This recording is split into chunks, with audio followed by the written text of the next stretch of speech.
Congresswoman Lee, you are now recognized for your testimony.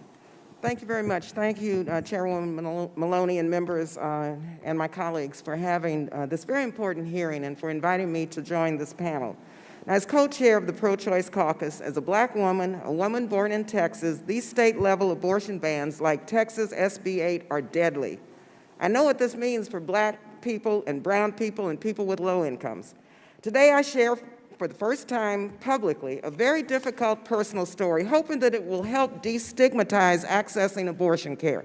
I'm sharing my story even though I truly believe it is personal and really nobody's business, and certainly not the business of politicians.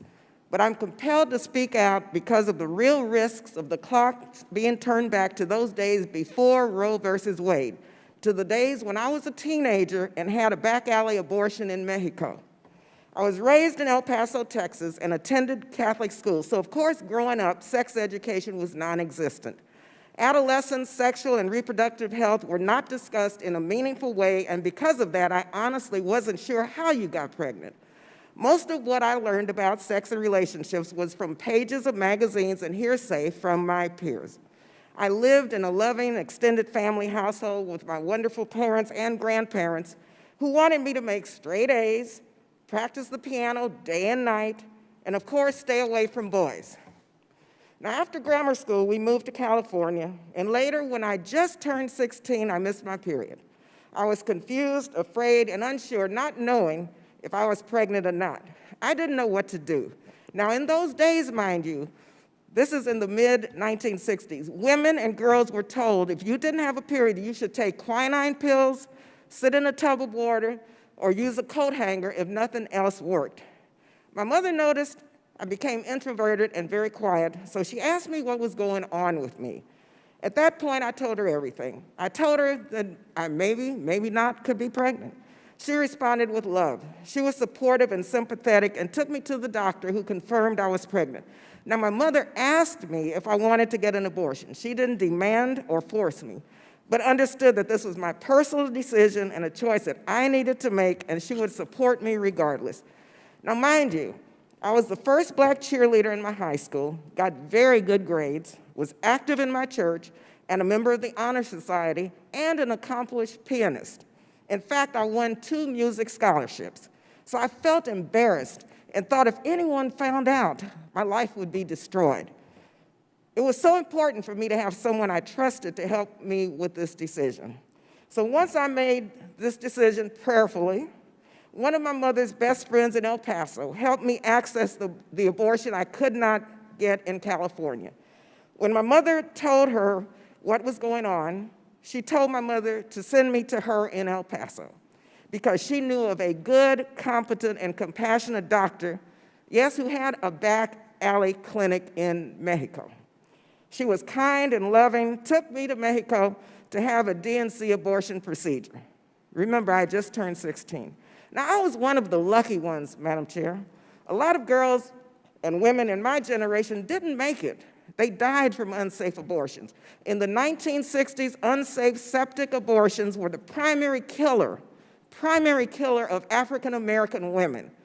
My personal experience shaped my beliefs to fight for people's reproductive freedom, and when I was elected to the California legislature, one of the first bills I authored and was signed into law was to enhance penalties on people who were blocking access to abortion clinics for those seeking care. It also shaped much of my work in Congress. My lack of sexual education was why I authored H.R. 3312, the Real Education and Access to Healthy Youth Act, which provides comprehensive sex ed to young people in schools, which I hope all of you will co-sponsor. Now, in 1973, Roe versus Wade was decided in the Supreme Court, which affirmed the right to an abortion. Shortly after Roe, I was a congressional staffer for the late, our beloved Congressman Ron Dellums. Henry Hyde introduced the Hyde Amendment, blocking insurance coverage for abortion for low-income and poor people.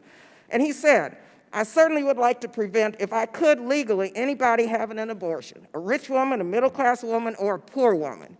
And then he went on to say, unfortunately, the only vehicle available is the Medicaid bill. The Hyde Amendment from its inception was racist and discriminatory and aimed at people with low incomes and people of color. And so I'm proud to be the lead co-sponsor of the EACH Act, and this year, for the first time, we fought hard to remove the Hyde Amendment from the 22 House Appropriations Bill.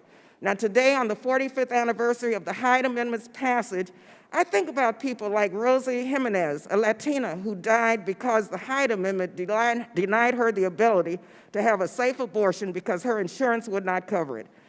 This is why I share my story with all of you today. I have 2 wonderful sons, 5 grandchildren. I don't want them or anyone to experience a world without access to the full range of reproductive services, including abortions. I want them and every person to be able to make their own decisions about their bodies and their lives.